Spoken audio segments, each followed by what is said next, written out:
नमस्कार। उम्मीद है आप लोग स्वस्थ और आनंद होंगे। कल एक बड़ी विचित्र घटना हुई, अखबारों में आप लोगों ने देख भी ली होगी कि पश्चिम बंगाल में एक जगह छापा मारने गए ईडी के अधिकारियों पर सशस्त्र भीड़ ने हमला कर दिया। राशन वितरण घोटाला वहां पर हुआ है जैसा ईडी का आरोप है, और उस घोटाले में वहां के कोई मंत्री हैं ज्योतिर्मय मल्लिक, उनके ऊपर आरोप है कि उन्होंने करोड़ों का घोटाला किया।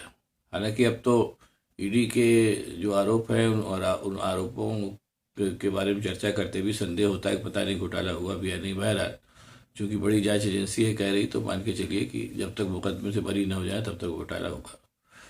और जाहिर सी बात है, बंगाल के हैं तो तृणमूल कांग्रेस के मंत्री हैं। तो उनके एक करीबी है शाहजहां शेख, उसके घर छापा मारने ईडी के लोग पहुंचे, और उस छापा मारने की प्रक्रिया के दौरान एक हजारों की उग्र भीड़ ने उन अधिकारियों को घेर लिया और बहुत मार के घायल कर दिया। उसके ऊपर तमाम शोर शराबा हुआ। वो तीनों अधिकारी किसी तरीके से वहाँ जान बचा के भगे, और उन्होंने उसके ऊपर तमाम राजनीति गर्म हो गई। लेकिन तृणमूल कांग्रेस ने कहा कि इसके लिए भारतीय जनता पार्टी जिम्मेदार है। ये कुल छोटी सी घटना हुई, मतलब अगर विस्तार में जाए तो। अब इस घटना को, ये घटना क्यों ऐसी हुई, क्योंकि इसमें कोई शक नहीं है कि किसी भी जांच एजेंसी के ऊपर या किसी भी पुलिस या तंत्र के ऊपर अगर भीड़ हमला कर दे तो ये मोटे तौर पर उसके मतलब गुण अवगुण से परे जाकर के एक बात कही जा सकती है, ये मोटे तौर पर कानून व्यवस्था के फेल होने की एक प्रकार है, ये मान के चलिए। अब सवाल ये पैदा हो रहा है कि, और उसमें भी ईडी जैसी एजेंसी जिसके साथ कि सीआरपीएफ के जवान भी तमाम गए हुए थे, अगर उसके ऊपर भी उग्र भीड़ ने हमला कर दिया तो जाहिर सी बात है कि कहीं ना कहीं मामला गंभीर है। अब इस बात को थोड़ा सा और विस्तार से समझने समझाने के पहले मैं आपको थोड़ा सा पुलिसिया तंत्र के इतिहास में ले चलता हूँ। थोड़ा सा उसको सुनिए तो आप लोगों को समझने में और आसानी होगी।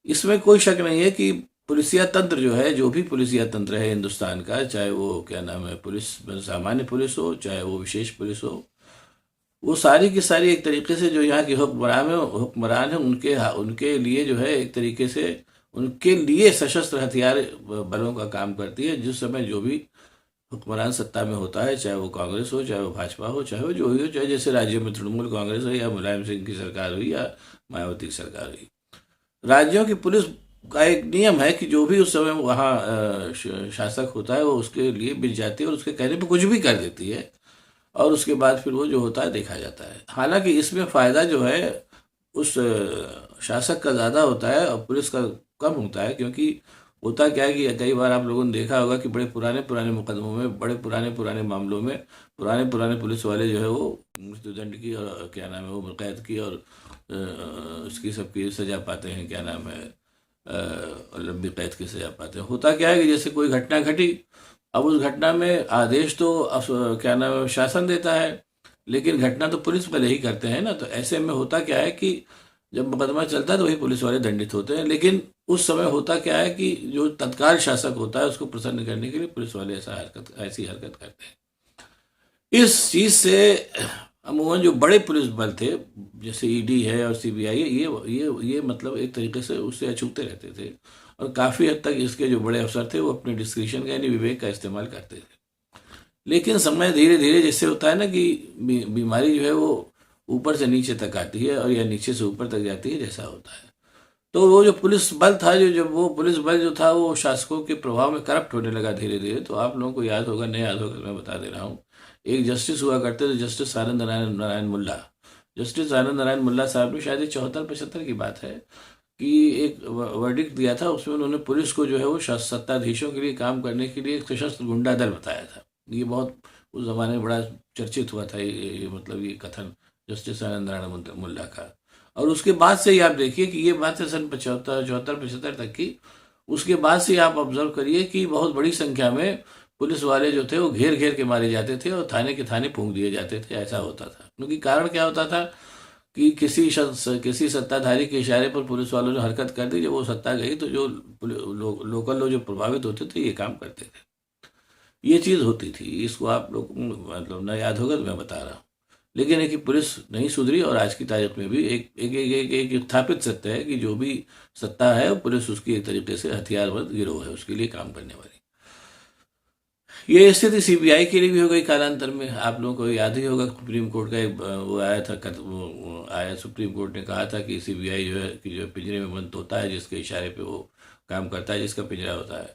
ये भी फैक्ट है। अब आज की तारीख में हालांकि सीबीआई, अब शासक इस बात को नहीं मानेंगे, लेकिन फैक्ट है कि सीबीआई के बारे में भी आम धारणा है कि जब जिसकी सरकार होती है वो सीबीआई को अपने विरोधियों को परेशान करने के लिए उकसाता है और लगाता है। उस प्रक्रिया में मुकदमे चलने में अंततः लोग छूट जाते हैं, लेकिन उस जांच के दौरान बदनामी और क्या नाम है परेशानी तो उनको झेलनी ही पड़ती है। और लगभग जो है ये मान के चलिए कि इसीलिए इसी रास्ते पर जो है ईडी भी चल पड़ी है। हालांकि जैसे मैंने बताया कि पश्चिम बंगाल में जो घटना हुई, तृणमूल कांग्रेस के नेता को गिरफ्तारी के लिए जाने पर, छापा मारने पर, ये घटना नो डाउट कानूनन गलत है, ऐसा नहीं होना चाहिए था। लेकिन जब आप पॉलिटिकली मोटिवेट होकर के छापा मारने जा रहे हैं तो जाहिर सी बात है जिस स्टेट में आप गए उस स्टेट में तो फिलहाल वहीं का तंत्र प्रभावी है ना, वो उसने अपना काम कर दिया। अब उसके जो भी रिपरकशन होंगे देखे जाएंगे। तो इसलिए इस बात का क्रेडिट अपने मोदी साहब को जाता है कि सीबीआई को पिंजरे का तोता तक तो बहरहाल कांग्रेस ने अपने जमाने में बना दिया था, और जाहिर सी बात है मोदी जी कांग्रेस के बाद आए हैं तो उन्होंने ईडी को आप समझ लीजिए कि उस दिशा में पहुंचा दिया है कि ईडी जो है लोकल पुलिस की तरीके से हो गई है। और अब तो खैर मार भी खाने लगी है। मेरा ख्याल है शायद ईडी के मार खाने की ये पहली घटना होगी, और अगर मुझे पहले हुई हो तो मुझे याद नहीं, और आगे हो तो मैं कह नहीं सकता, भगवान करे ना हो। लेकिन जो जिस रास्ते पे भारतीय शासन व्यवस्था चल पड़ी है और सारी की सारी एजेंसियां जो है वो अपने अपने शासकों के लिए गिरोहबंद हथियारबंद गिरोह का काम करने लगी हैं, ये मान के चलिए कि राज्यों में अगर पुलिस हथियारबंद गिरोह हो गई है तो केंद्र के इशारे पर ईडी हथियारबंद गिरोह हो गई है और सीबीआई हथियारबंद गिरोह हो गई है। ये कुल मिलाकर के स्थिति जो है इतनी अराजकता की ओर बढ़ेगी कि वो अराजकता फिर बाद के दिनों में संभाले नहीं संभलेगी। और ये मान के चलिए कि जो तंत्र है, तंत्र जो है जब तंत्र जब बिगड़ जाता है और विफल हो जाता है तो वो कहीं ना कहीं फिर ये नहीं देखता है कि वो किसके ऊपर वार करना है। आज कांग्रेस है तो कांग्रेस के कहने में भाजपा पे वार होगा, कल भाजपा होगी तो भाजपा कहने पे कांग्रेस पे वार होगा, परसों कोई होगा तो उसके कहने पे किसी पे वार होगा। और ये प्रक्रिया अगर लगातार चलती रही तो ये अंततः कुल मिलाकर के जाकर के ये मान के चलिए कि लोकतंत्र के लिए घातक होगी, और लोकतंत्र के लिए घातक हुई तो देश के लिए घातक होगी। घातक की तो सेंस में होगी कि ऐसा नहीं है कि लोकतंत्र अगर नहीं रह जाएगा तो देश नहीं रह जाएगा, ऐसा नहीं है। लेकिन एक व्यवस्था से दूसरी व्यवस्था के बनने तक बीच का जो कालखंड होता है, जिसको जिसको कहना चाहिए जो वाइट पीरियड होता है, वो बहुत परेशान करने वाला होता है। इसको इतिहास के विद्यार्थी बेहतर समझ सकते हैं, कॉमन मैन तो खैर नहीं समझेगा। कि पूरे इतिहास उठा के देखिए कि जो बीच बीच में जो वाइट पीरियड है, जैसे मुगलों के बाद फिर अंग्रेज आए, उसके बीच में जो करीब 150 साल का जो पीरियड था उसके बीच में जनता इस कदर परेशान थी, सारे हथियारबंद गिरोह घूमते रहते थे और कोई किसी को भी मार के लूट लेता था, ये स्थिति होती थी। ऐसी स्थिति जो है जब आप व्यवस्था को नष्ट करते हैं तो बड़ा अच्छा लगता है, जो लोग नष्ट करते हैं उनको बहुत अच्छा लगता है। लेकिन व्यवस्था जब नष्ट होती है तो नष्ट होने के बाद वो किसी को नहीं छोड़ती, ये मान के चलिए। हालांकि ये बात प्रवचन टाइप की ज़्यादा लगती है लेकिन होती है, ऐसा होता है। इसकी जो लोग इतिहास के विद्यार्थी मैं फिर कह रहा हूँ वो जानते हैं कि जो व्यवस्था खराब करता है अंततः वो भी उसी व्यवस्था के चंगुल में फंस करके मारा जाता है, इतना तय जानिए। बाकी तो जो हो रहा है वो ही रहा है, देख ही रहे। अब आपको अगर ये वीडियो पसंद आए तो इसको शेयर करिए, लाइक करिए, साथ ही साथ मेरे चैनल को सब्सक्राइब करिए ताकि मैं और भी ऐसी बातें आपको बताता रह सकूँ। बहुत बहुत धन्यवाद, नमस्कार।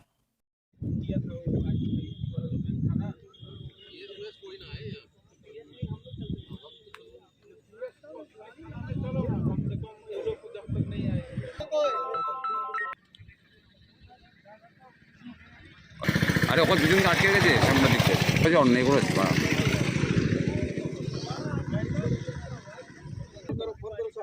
फोन क्या करूँ वो तो क्या बोलता है